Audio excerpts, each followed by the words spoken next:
authorised to participate in respect of the continuing attack on the RTBU with respect to the driverless trains. I just wanted to point out the opportunistic nature of the questioning that we've heard over the last couple of weeks. When the nurses are out the front, or the teachers are out the front, or whoever it is, they attack us for industrial disputation and not being able to settle disputes. When we settle disputes and negotiate, they criticise us for it as well.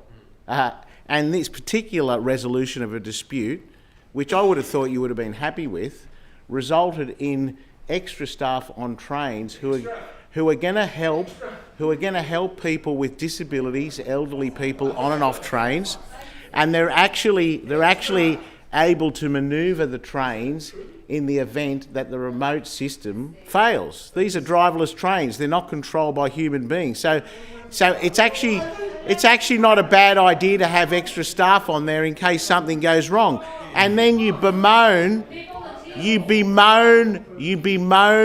the resolution of an industrial dispute because it doesn't suit you politically, complaining about extra employees. It's just so typical. And to boot, we've already had it implemented on the Northwest Metro, already implemented, and all we're doing is replicating it on the Southwest. And I've got to say, the contribution from the Leader of the Government was very, very graphic. And it shows which model of industrial relations is working, doesn't it?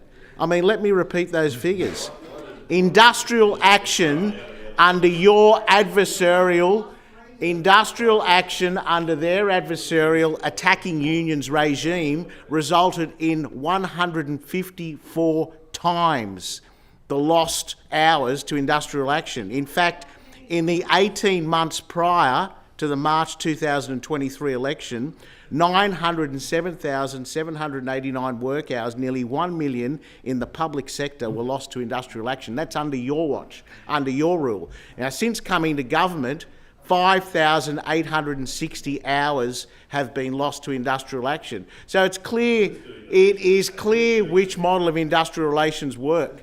And in terms of this constant request to intervene on industrial relations matters, we have this thing called the Fair Work Act and the Fair Work Commission. We're not taking sides because we have faith in the system, because we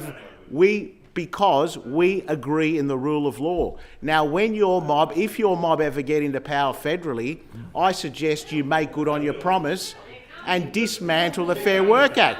You don't believe in a fair industrial relations system, just say it, and just say you want to dismantle the Fair Work Act.